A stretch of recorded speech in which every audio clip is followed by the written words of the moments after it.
We want to welcome you to our second in the series of classes. First of all, we want to thank Cedar Fort and Megan. She's taking very good care of us and making sure that we have everything that we need.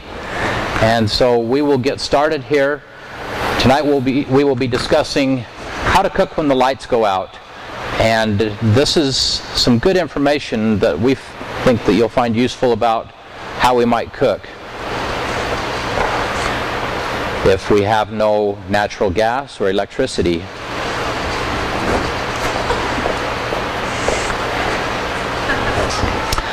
All right, as always, our objectives tonight are twofold. One is to educate, and some of that education will come from each of you. There's not any class that we go to that we don't find some new ideas or somebody that has something that works for them. And so there will be hopefully some sharing of ideas, and we'll share some ideas with you. Most importantly, our hope is to motivate, because if you're motivated to do these things, to get it done, it will get done. The key is motivation. So why do we do all this? Well, I don't think it's too hard to figure that one out. It just makes sense. When you look at some of the threats that are out there, and you look at some of the things going on in our country and throughout the world, it's not too hard to see that there are challenges. There are some trying times that we may have to face. I hope I'm wrong. I hope that everything is smooth sailing from here on and forever. However, as much as I'm an optimist that way, I don't think that's going to happen. I think we will have challenges. So we will talk about some of these in some of our other classes, but I think you get the picture that there are things that we should be preparing for.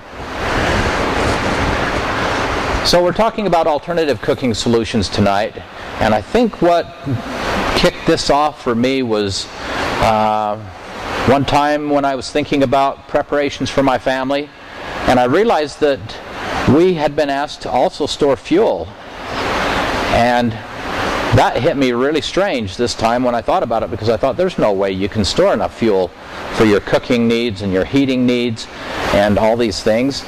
And so I took it as a challenge for myself to figure out, okay, if there's really a way to do this, I need to figure it out, and we need to be able to make it work. So the subtitle here is I stored it, but how am I going to cook it? And that was exactly what hit my brain when I had stored all this food and never given one thought as to how I would cook it or do the other things that you need to do to be able to use that food productively. So we're going to kick off here, and I'm going to have Kylene talk about a lot of these technologies and ideas, and I hope you'll find it extremely useful. Okay, I'm going to lose the microphone. So if I don't talk loud enough, let me know and I'll pick it back up. But I really like to use my hands a lot when I present, so you can hear me. So if you can't, holler. Okay, so when we talk about cooking fuel, there's a few real important principles that we need to understand. The first one is fuel conservation, because if you are careful with your fuel, you can store a whole bunch less than if you decide to just use it as much as you want. Plan ahead. We're going to talk about a whole bunch of different things, but our sun oven down there, you can cook between 10 and 4 in a sun oven. So if you plan ahead and you bake your bread and you do things, maybe you change your main meals to be within those time frames, then you can use that sun oven, which requires no stored fuel. Does that make sense? Okay, so we'll plan ahead and then use the appropriate fuel for the appropriate job. If you can heat something up using a little thing of canned heat, you don't want to go ahead and use something that might require more fuel. The other consideration is you need a variety of cooking options. So what if you need to cook inside? What if something's going on, there's some hazmat spill, there's whatever, and you can't go outside? Can you safely cook inside? And not every fuel can do that. In fact, most fuels cannot. What if you need to do outside? Do you have the ability to cook outside? How about if you evacuate? It would be really hard to take this if I need to evacuate, because it's really heavy. Sheltering in place, cooking inside with a limited amount of air, and weather in hot or cold. Okay, we have a wood stove that I absolutely love cooking on, but in the summertime, that's really miserable. So I need to have something else in the summertime that I can use, because a wood burning stove just isn't a good option. Okay, go ahead and go to the next one. We're going to talk about alcohol. Now this is denatured alcohol. It is actually a grain alcohol, but it has toxins added. So if I drink this, I will die. But it is a wonderful cooking fuel because it burns very cleanly. You need to make sure that you always have enough air or oxygen to be able to burn it and provide a little bit of ventilation, but this can safely be used indoors. So alcohol is a really good cooking fuel. Now this is Everclear, and this stuff, you can drink it and you eventually will die. But this is liquor that you drink. It is an amazing cooking fuel. It's a lot more expensive. This little bottle cost about the same as this. So this one's much more expensive, but like I said, it's a really good cooking fuel. Do those store for a long time? They store pretty much forever. Alcohol evaporates, and so if your lid is not on tight, you're going to lose it and it will evaporate. But that is one of the really good things about alcohol. Alcohol also has a very low flash point, which means it catches on fire very quickly. So that is good if you're wanting to start a fire. Like in one of the pressure stoves we'll talk about with kerosene, you actually use alcohol to heat the kerosene so that the kerosene fumes will ignite. Yes? It actually doesn't burn as hot as some of the other fuels. So you'll notice that in your cooking that it's not quite as hot as, say, propane. Propane's an amazing fuel because you can get it really nice and hot and that, but it's still a very, very good option for cooking, especially because you can do it indoors. The other thing is that it's not explosive. So gasoline and things, some of those fuels, Coleman fuel is another one. It's a very explosive fuel where alcohol is not, so it is safer to store. I think go to the next one. This is, okay, let's talk about this first. Okay, this is a little alcohol stove. It's an alcohol burner. And if you notice, it has little tiny holes in here. I'm going to go ahead and pass this around so that you can see. But what you do with this is you actually dump the alcohol in here, and then you light it. It is the alcohol fumes that burn, not the actual alcohol. And with alcohol, you need to be very, very careful because depending on how good your alcohol is, you may not see any flame. And so in that respect, it can be very dangerous. If you're burning with, say, isopropyl alcohol, which is rubbing alcohol, you will see a yellow sooty flame.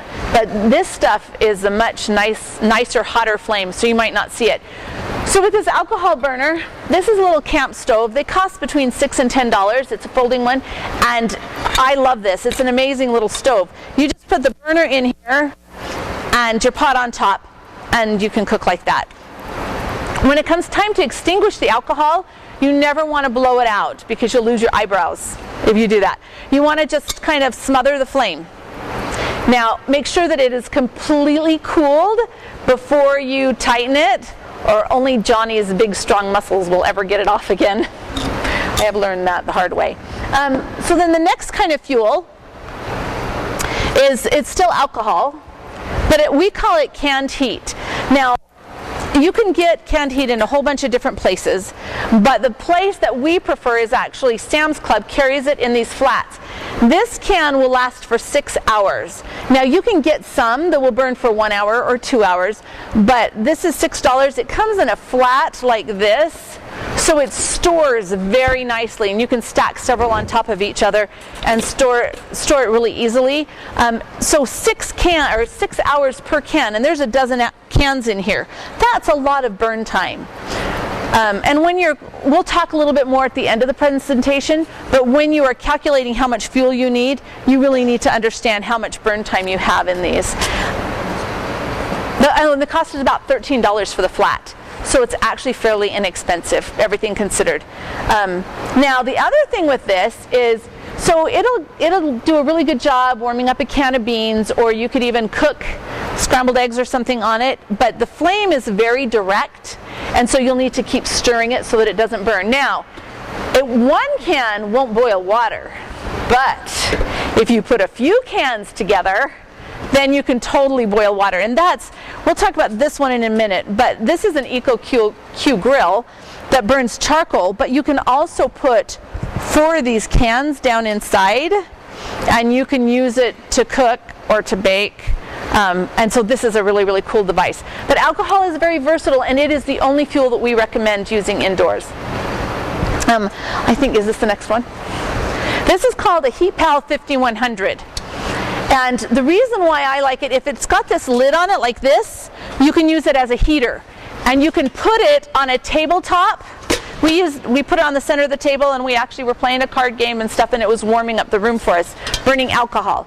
So alcohol, remember, only produces carbon dioxide, which is what we breathe out when it's burned, unless there's not enough oxygen, and then it can produce carbon monoxide. So we want to make sure that you have enough oxygen. So in here, this little thing comes out, and you can fill it up with alcohol. So if you're storing your alcohol in bulk, this is really nice. You set your pot on here, and you can cook that way. Any questions about that? No. Carbon dioxide is what we breathe out. Carbon monoxide is the bad stuff that kills you very quickly. And you will hear a lot from us because carbon monoxide is not something to mess around with. It is very deadly. You can't, smell it, see it, taste it, anything.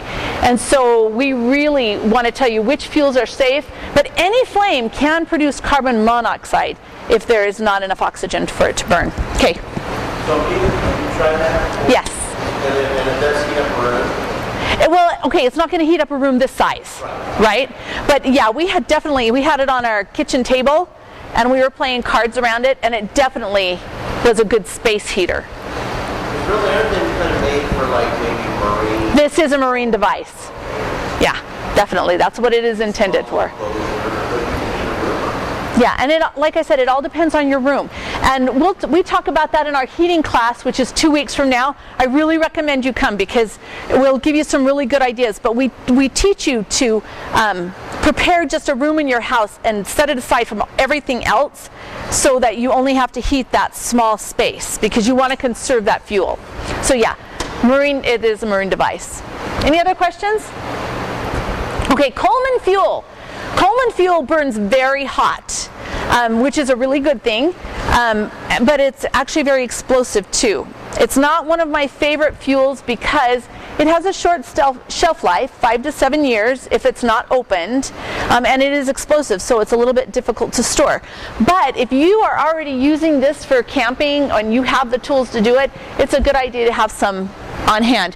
It does produce carbon monoxide, the bad stuff, so you never want to put this on your kitchen counter and use it. You want to make sure that you're outside, away from any doors or windows when you use it. Okay. And one of the other things about Coleman fuel is that it works really well at sub-zero temperatures. So if you have a very, very cold situation, that's one of the reasons it's a good camping fuel. So this is a Coleman stove, and most of you are pretty familiar with it. Yes?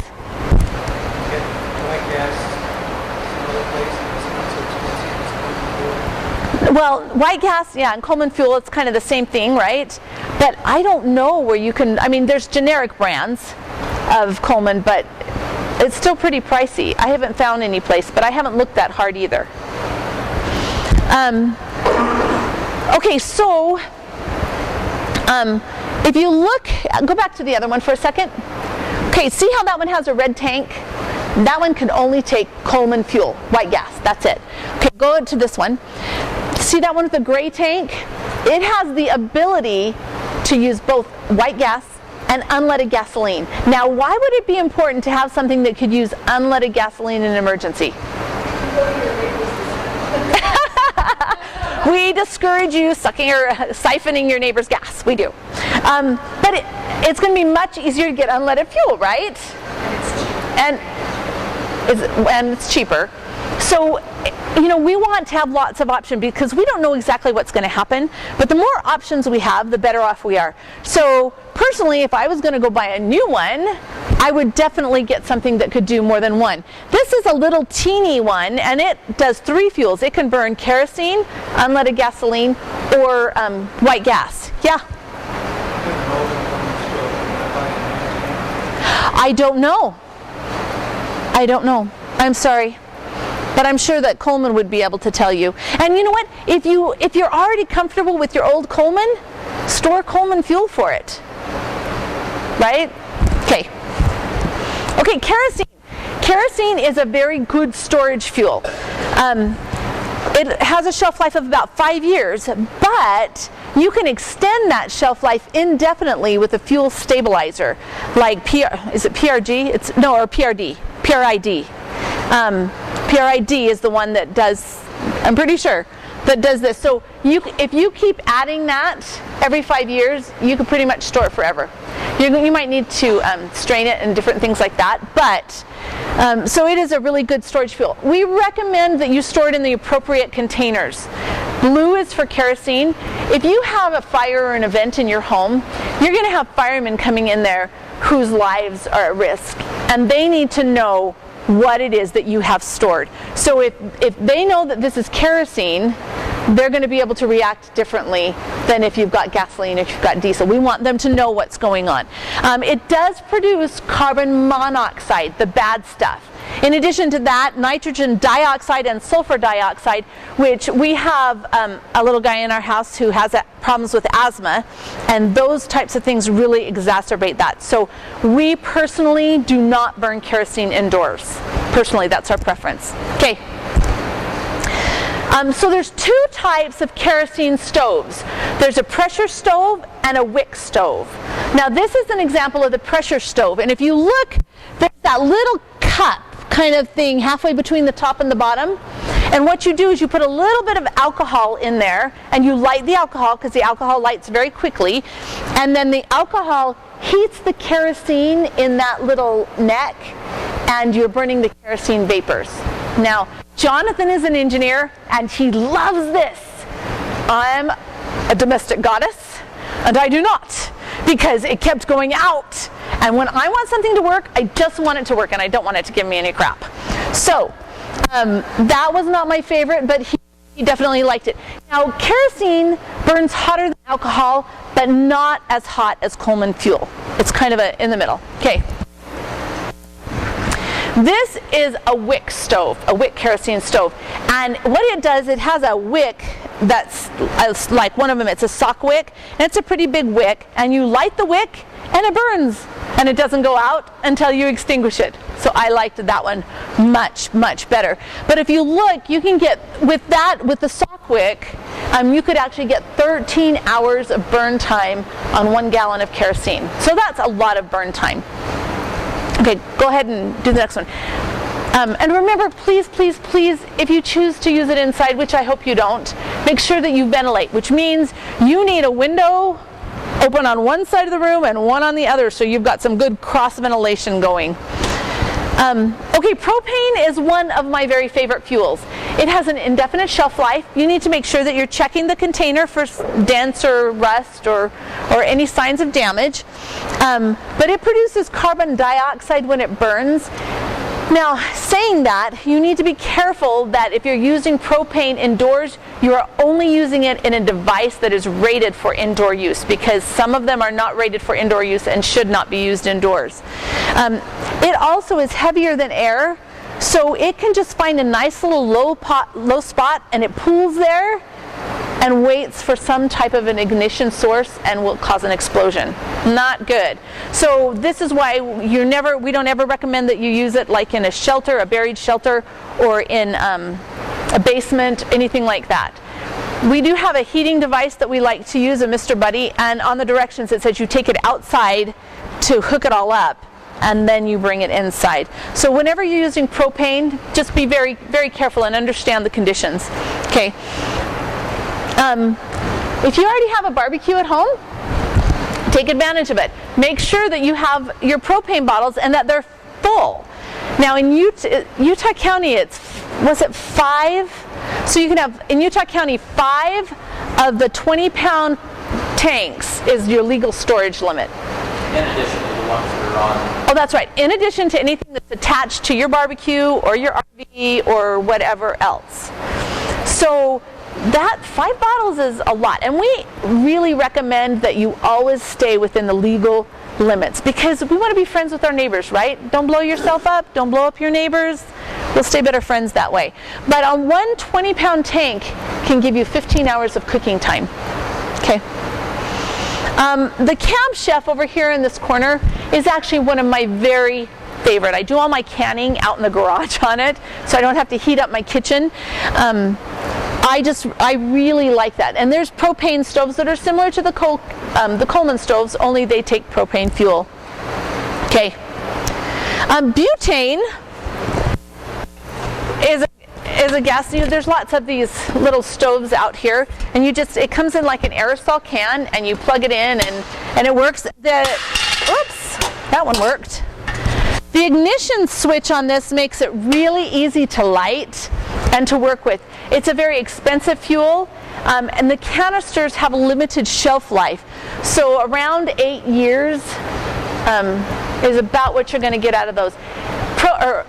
Butane does not work well at low temperatures, so it's going to cough and sputter and things. So if you're working in really cold weather, you don't want to do that.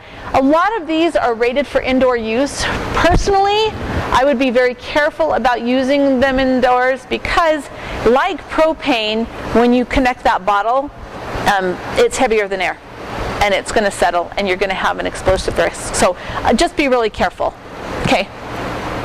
These are just some different mixes of the gaseous fuels that you can use, and these are all for outdoor use only. Okay. Charcoal, your biggest bang for the buck.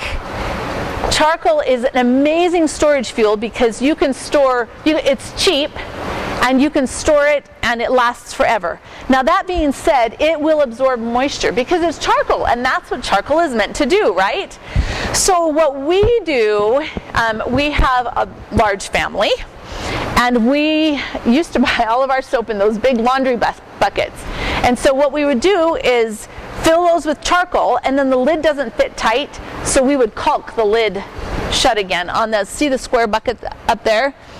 So that we could store ours in there. You can choose a lot of different ways. You can store it in a big garbage can, in the bags that you purchase them in. Just make sure to understand that moisture is your enemy with charcoal.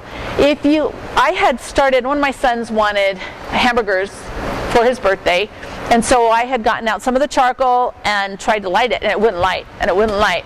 And I dumped a half a cup of kerosene on these few charcoals, and the kerosene lit, and as soon as the kerosene had gone, the charcoal still wouldn't light.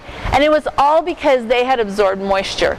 So if that happens, your charcoals aren't ruined. You can put them out on a really nice hot day and let the sun dry them out, and then put them in a container where they will be safe from the moisture.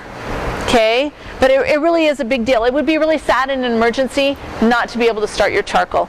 Now those chimneys up there are a really, really good way to start it. You can start it with newspaper and a match, but my favorite way is to take canned heat and light it and stick it under that chimney, and then I don't have to blow on it, I don't have to worry. I come back in a little while and my charcoals are all nice and hot. So, okay. Oh, it also produces a vast amount of carbon monoxide, the bad stuff. You don't want to use it in your fireplace at home. You don't want to use it near any entrances like your windows or your patio doors. This is pretty bad stuff with what it produces, so make sure that you're very safe with it. Okay, an apple box oven, that's actually this one. And what we've done, this one's abused, it's been used a lot, is we've covered it with foil. This is an apple box. Like you go to the grocery store and it used to have apples in it. The window bag in it, you don't need this. It's a poor design. You can't even see really what's cooking through it, so all it did was lose heat. The original design of this actually had it tilted on its side with rocks or something underneath, because you've got to have airflow, right? But I married an engineer, so we've cut holes in both sides so that we can lay it down flat and have that airflow. And then again, the original design has just a cooling rack with pop cans or vegetable cans holding it up. Yeah, well, I married an engineer, so ours is different. And then on the bottom, okay, if you put charcoals on the cold ground, are they going to last very long? No, because the ground's going to suck that heat right out of them. So put foil down. This is just a barbecue liner, a little tray liner to keep them up off the ground, because it'll help them be more efficient. So if they're more efficient, you need less charcoals, right, to cook, so which means you can store less. The other thing is, once you've got this over it, put something on top of it. I wouldn't put nylon, but put a blanket or a coat or something like that. Don't block the holes, but that insulation is also going to help it burn faster, or burn better. Okay, then the next one is this, and I actually prefer this one. This is, we call it a paper box oven because this box held reams of paper in it once. Okay, so that's why we call it a paper box.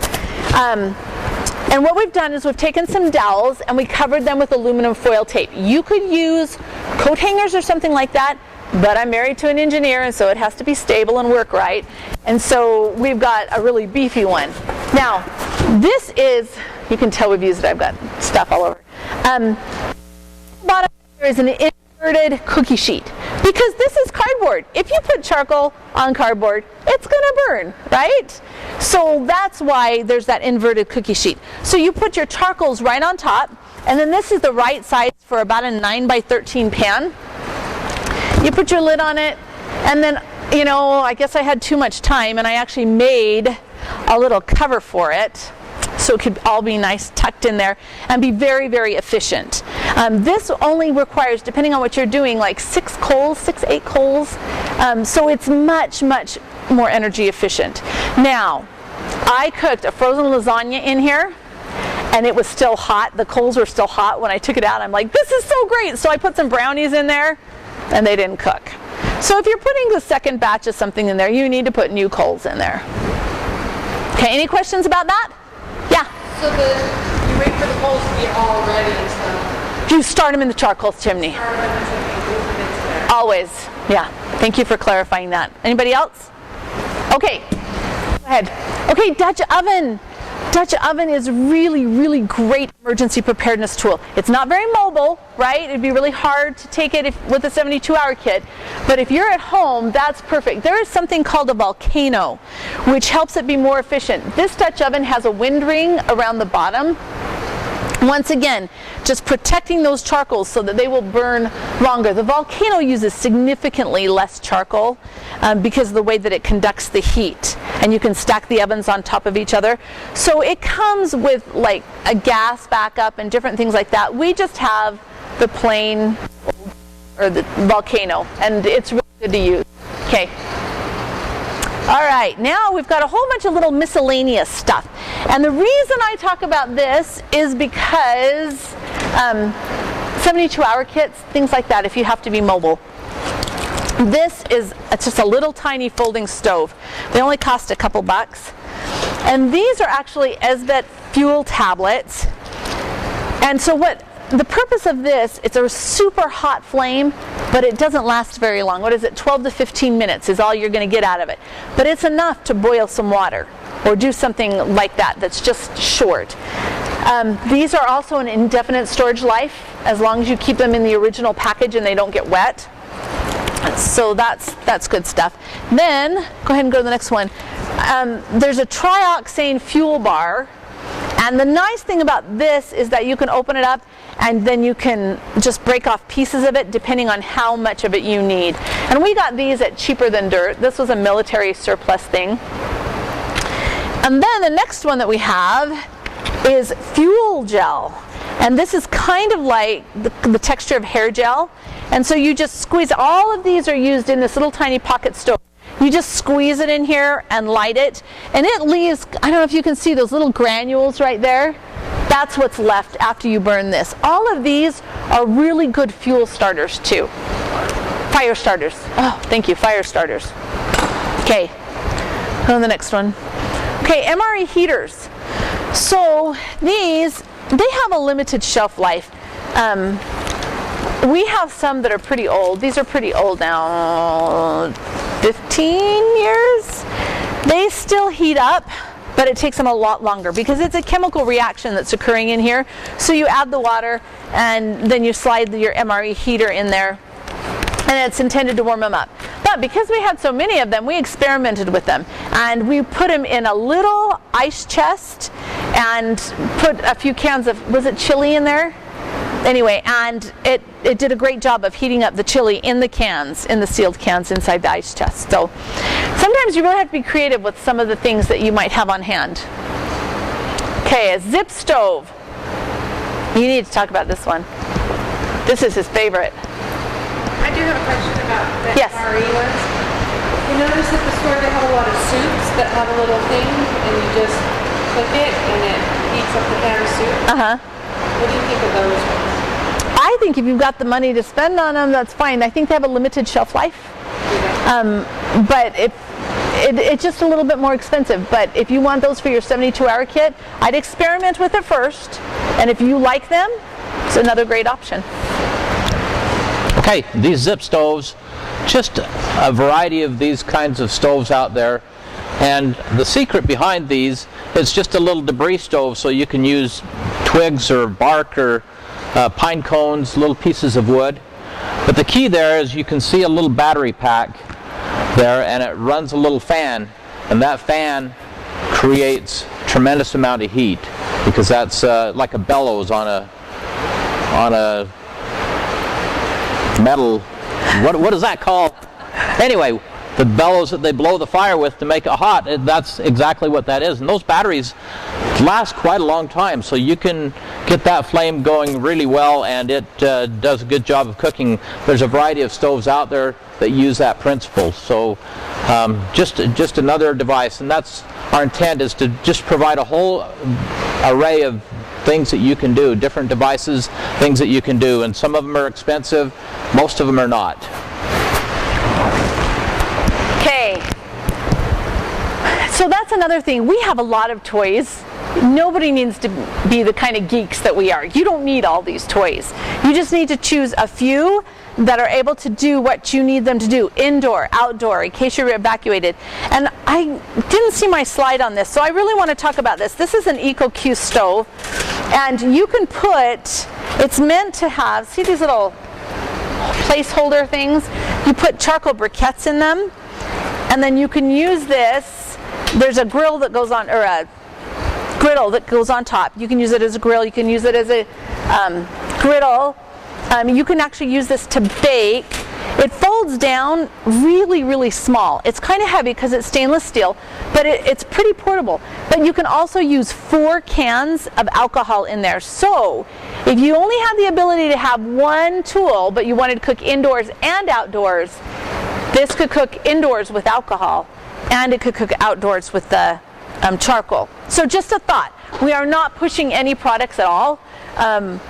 We just want to make sure that you know some of the good things that we've seen. Okay, go on to the next one. This is a rocket stove, and it can actually use charcoal or wood and debris. And what you do is you feed the wood in here. And Jonathan likes it because as an engineer, the chimney makes it really hot and it uses the fuel really, really effectively. But I have to babysit it. So I can't just go away and leave it, because then the fire will die out. You have to come back every few minutes and keep feeding the fire. See the look on his face? That's why I have children. Thanks, dear. Yeah, we just like Ben feeding the fire, don't we? Okay. Anyway, but as far as using fuel very efficiently, this is a really good thing. And of course, you could only burn it outside, but it will burn just debris. So if that's all you have to burn, you could just do that. Okay? Okay. This is my wood burning stove, and I absolutely adore it. And I actually cook on it a lot during the winter. I have made applesauce from beginning to end and bottled it on there just to prove. Is it easier on my electric stove? Yeah. But I can do it. And this will bake our bread and do that. So if you're in a position where you can have this and you have the resources to have a wood burning stove, it is a very good emergency preparedness tool. Yes? Where did you get that stove? I ordered that one from Canada. And actually there are others out there that are much more energy efficient than this one is, but I like the way this one looked. And I know, and I wanted, go ahead. It has a water reservoir on the side, so we keep it full, and then you can, it's made out of copper in there, and then it has a little spigot, so you can have hot water all the time. So it's kind of cool. Yeah. You have that in your house or your garage? In our home, we actually have a place we call the solarium. And so it's kind of like part of the house, but it doesn't have like heating going to it, and we have a door that completely closes it off from the rest of the house. So when I do a lousy job of starting the fire, I can just close it until the smoke clears out and open it back up. That's what we have. But you don't have to do what we do. Depends on how personal. You don't have to answer about how much the woman still costs. 3,500? Yeah, somewhere around 3,000. Yeah. But there are different ones. There's is it called the shepherd stove? That instead, this is made out of cast iron, which really is a better stove, but it's made out of just steel, and it's like a little bit less than $1,000. And so there are different things out there. Just go and look, and it doesn't have to be top of the line, but it's really important that you have a way to keep warm and to cook your food. So, yeah. There are. So you'll have to check with where you live and what the regulations are there. And there are no burn days.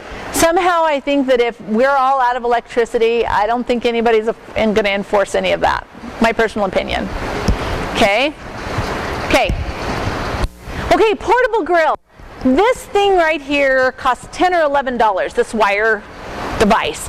But I kind of think everybody should have one because you can cook over any fire with it. Does that make sense? This will go over anything. So whatever that is that you have to burn, you have the ability to cook over this or with a tool like this. So it's a really good item to consider. Okay. Pressure cooker. If you don't pressure cooker, I think you should try it. I really think you should try it. Because once again, fuel conservation. You can cook food 10 times as fast in a pressure cooker. So if you're using any of your fuel and you're cooking beans, you can have them done in less than 20 minutes in this. But otherwise you're going to cook all day, especially if they're old beans. So I really, really recommend that. Okay, go to the next one. Now we're going to talk about the hay box and different conservation methods. Now Jonathan's going to be really happy with me because I brought a thermometer. Jonathan likes to measure everything. It happens when you're an engineer.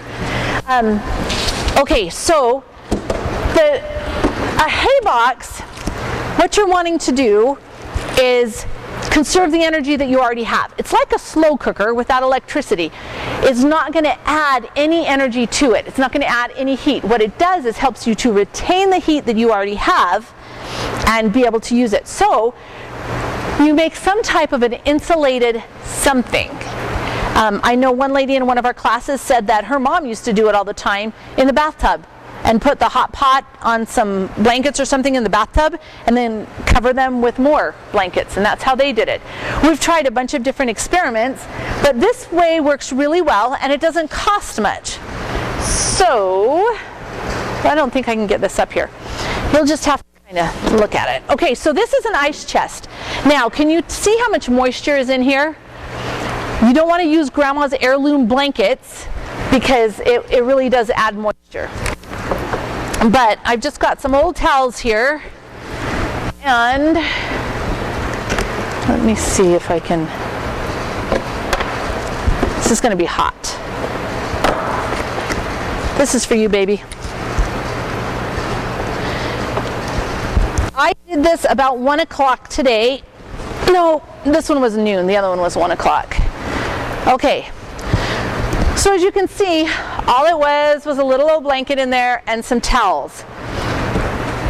So I brought it up to a boil, just till it started to rock, so I knew it was boiling, and then I stuck it in there. So, you see how hot it is? What time is it, 8 o'clock, 7:30? So that stayed hot for a really long time, and it's continued to cook those beans because they were still hard when I first put them in there. These are beans from, scratch, raw beans. And I'm going to let you taste some in a minute. But what you want to make sure is that it's between 140 degrees and 165 degrees when you serve it. Because if you've done something wrong, like if you try and do a roast in there, the roast is going to be cold on the inside, right? Even if the juices are boiling on the outside. And so that's not going to completely be able to cook that. And you can have it at a temperature that's low enough that instead of cooking it, you're just growing bacteria. And we don't want that to happen. So there is kind of an art to this. So you need to make sure it should be too hot. This is your test. It should be too hot to eat when you first take it out. If it's not, you need to bring it up to a full boil to make sure that you're okay. 172.2. 172.2, above serving temperature. So we'll let you try that in a few minutes. But so remember, it's all about what you know.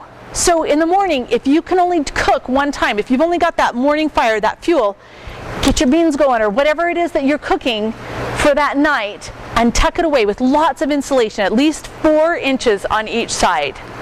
Any questions about that? It seems a little bit too good to be true, but it's a really fabulous concept.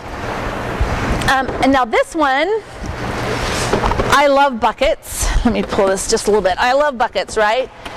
This is actually a commercial thermal cooker, which is supposed to do the same thing. But this cooker, it'll only keep things hot. My experience is about 4 hours. But if I add the blanket and a little bit of insulation, it'll perform just as well as that will. The thing that's really nice about this, and I need your thermometer again. Is it what? This is not. I think they sell it now under the name of Shuttle Chef, but there's a whole bunch of different kinds out there. The cheaper versions won't perform as well. We actually tested some. I should let him test this real quick because I've left it open. One of the things with this is if you peek, you ruined it. You can't peek because it lets out too much of the energy. You're wanting to keep that energy in there. So, but the thing that's this, it's very, very convenient. Okay, he'll have to leave it in there.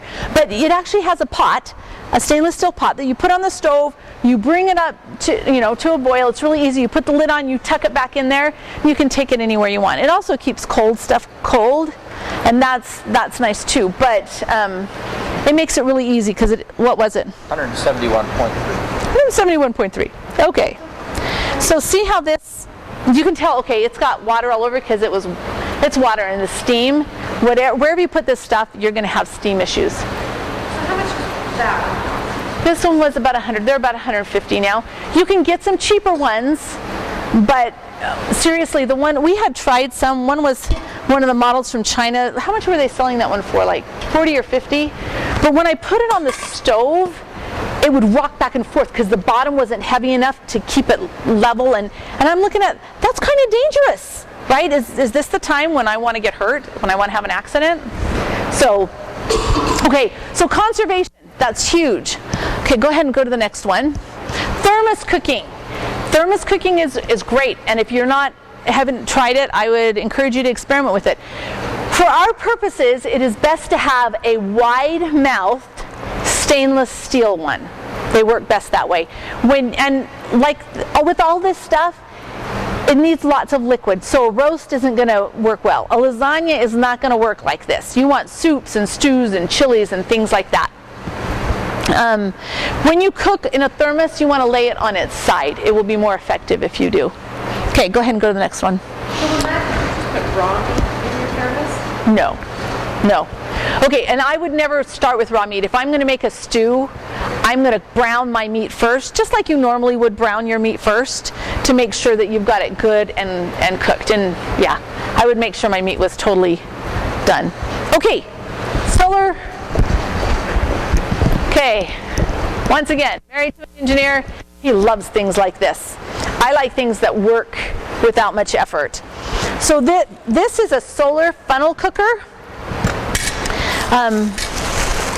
It is really a totally cool thing.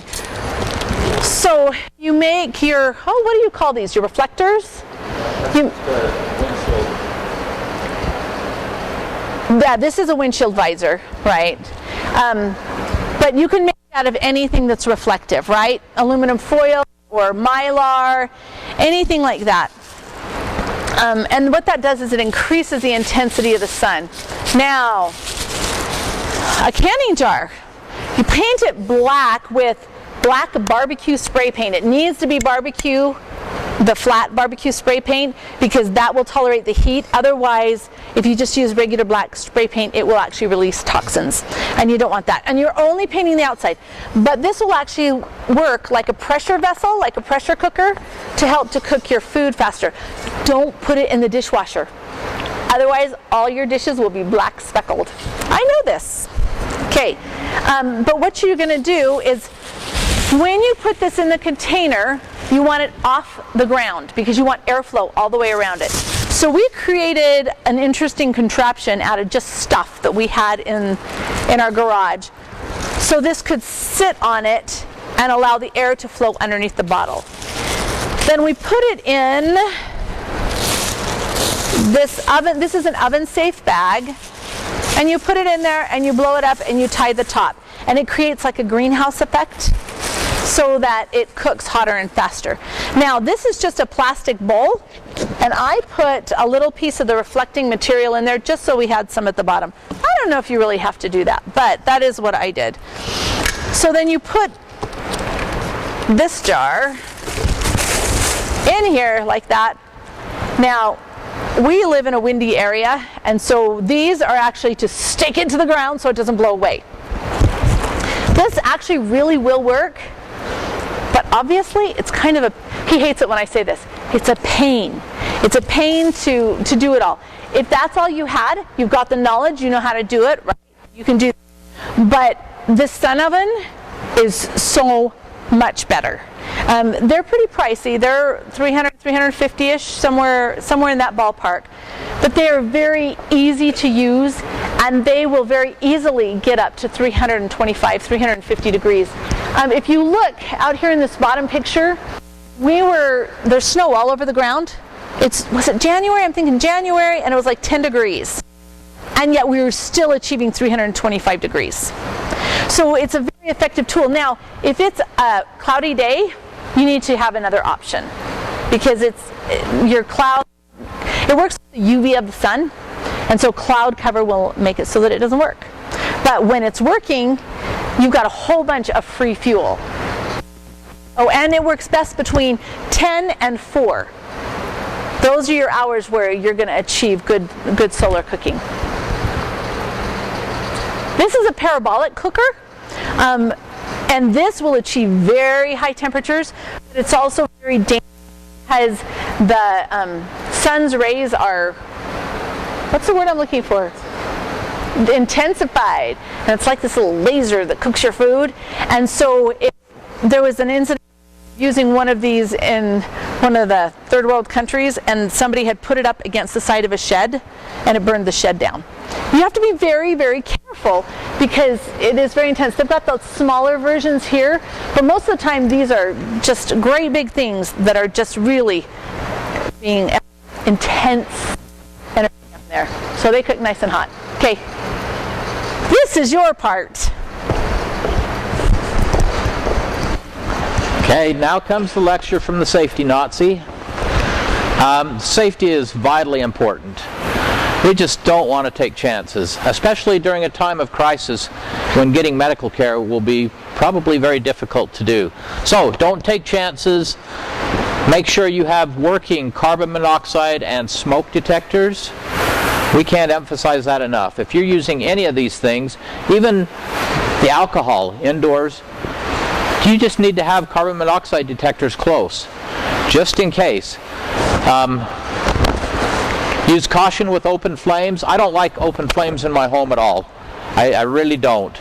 And so I know it's going to happen sometimes, but just use great caution. Never burn charcoal or use a generator indoors. There have just been too many incidents that I can think of where people have died. One instance was an elderly couple in Salt Lake who had their generator in their garage, but because the cord came through the door and left just enough gap, they both were killed because of the carbon monoxide, because they needed to run their oxygen, and but it brought in enough of that carbon monoxide and killed them. Always provide adequate ventilation when you burn anything, and store your fuel with great care. There's guidelines for storing fuel. Please observe those. Please observe good common sense. And check with your insurance company, because sometimes under some policies, if you have some of these things in your home, any of these fuels, it may negate your policy. You need to be aware of, even if it doesn't cause the problem, if it's in your home, you may have a problem. This is, being the engineer that I am, this is a little chart that I made to kind of evaluate some of the options that we like and figure out what it would take for us for a year supply of fuel. And so you can see we have a variety there: the alcohol, the canned heat, the charcoal, propane, wood stove, and of course my absolute favorite is the solar ovens. We have a couple of those because you don't have to store any fuel and the fuel is free. It's hard to beat that. I tell people if I could only have one device, it would be probably the solar oven, just because it is so effective. Summer, winter, even when you can't be baking bread at the higher temperatures, you can be cooking casseroles or other things. And even the smaller sun oven that my wife doesn't care for, I mean, if you don't have a lot of money, you can start with that. That's one of the things that we emphasize in our classes, is solutions that don't cost a lot of money, because there are a lot of people that just don't have the money to throw at all these expensive things. Yes? How many hours a year are you planning on cooking? You know, I don't even... I can't remember what we were figuring, like 3 or 4 hours a day of cooking. Originally it was 2.75 hours per day. No, 2.76 hours per day. Okay, well, and that's a little extreme, but that's what it was. Well, and we changed this, but it depends on what you stored. Have you stored canned beans or raw beans? You know, one takes a lot more fuel to cook than the other one, and it almost, you know, if you're cooking for 5 people, cooking for 7 people isn't going to make that much more of a difference. So it's really kind of hard to figure out. If you look in our book, we have a little chart that kind of talks about, okay, how much of which fuels is it going to take to cook rice or something like that. And then you can go on our website on the action plan for cooking, and it'll kind of go into it just a little bit more, so that you can figure out kind of how many hours you might need if you're going to cook, you know, rice once a week for a year, and this is what you're going to cook. It'll just help you. But it's kind of a feel. You got to practice. You got to kind of know. It's really easy with the wood burning stove, because we know about how much we're going to use, and I can cook and heat at the same time. And that's why we changed our calculations, because the wood burning stove, I can cook on it all day long. I don't need to figure hours anymore. Does that make sense?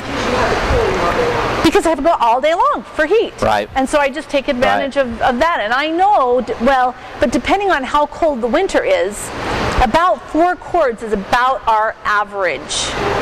4. That's our average. But you know, maybe you like your house a little bit cooler. Maybe you like it warmer than I do. You know, maybe you have a firewood Nazi who doesn't let you use it as much as what you want. So on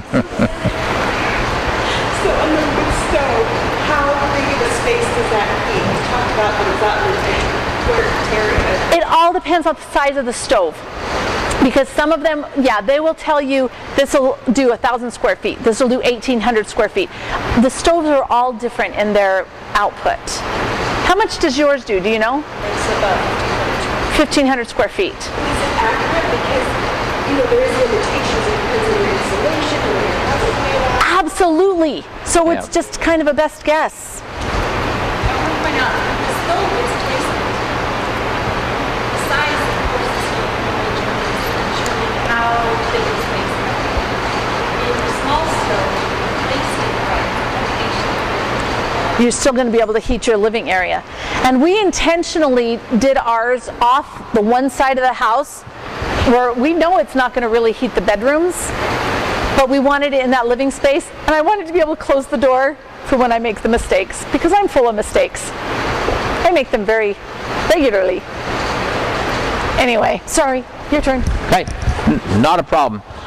One thing that Kylene alluded to that I want to really focus on just for a moment is practicing. We've talked to people who said, yeah, I've got all the materials to make the apple box oven or the paper box oven, and when I need it, I'll put it together. That's not the point. The point is that we do it sooner than later, and we work with it and we try it so that we learn the limitations, we learn the strengths, and we figure out how to use it before we need to use it. Because if we're trying to figure things out as we go, we're going to make a lot of mistakes and probably cause ourselves some problems. So I encourage you to decide what things you want to use, or you want to at least start with, and practice with them, use them. Find a time, maybe once a week, where you pull that device out and you use it and you practice. So anyway, Did you want to go back? yeah, just for a moment. Yeah, that was a good question on how many hours, because I couldn't remember anymore. But you probably just need to sit down and, like Kylene said, figure out what it is you're going to be cooking, and then say, because the ladies in here probably do this a lot better than us guys. Say, yeah, that takes about 20 minutes to cook, and this you can kind of add up how long am I going to be cooking, and then you can use a chart like this to figure out how you're going to do that, what devices you want to use. Okay, so the goal is to do something sooner than later. We want people to do something now, because it's on your mind right now. I find in my own life, I get excited about something, and as a couple of days pass, other things take over, and I end up not really getting the job done. Be realistic. We don't expect this to be something that you do all day, every day. Be realistic. Start small. Work into something that is manageable and reasonable for you. And as I said, do something in the next few days, and then don't hesitate to share with us. Report your successes or your failures, and we're just here if we can help. We certainly want to do that, so just keep making progress. Thank you again for being here. Are there any questions while we wrap up? Seeing none, you're welcome to come up and look at any of this. We're here to answer any questions, and thank you again. Yay! Yay for Johnny. And you can come, these beans are Chevy's beans. Do you guys remember the restaurant Chevy's that used to be here? Okay, so these are actually from the recipe book, only without the bacon, because it's made from all food storage ingredients. So this is something that you could make just out of your food storage. So you are welcome to come get some and try it and enjoy it. And there's napkins and little cups, and eat as much as you want. Did everybody get a chance, wanted to sign up on the sign up list? Did you learn anything, or did you already know it all?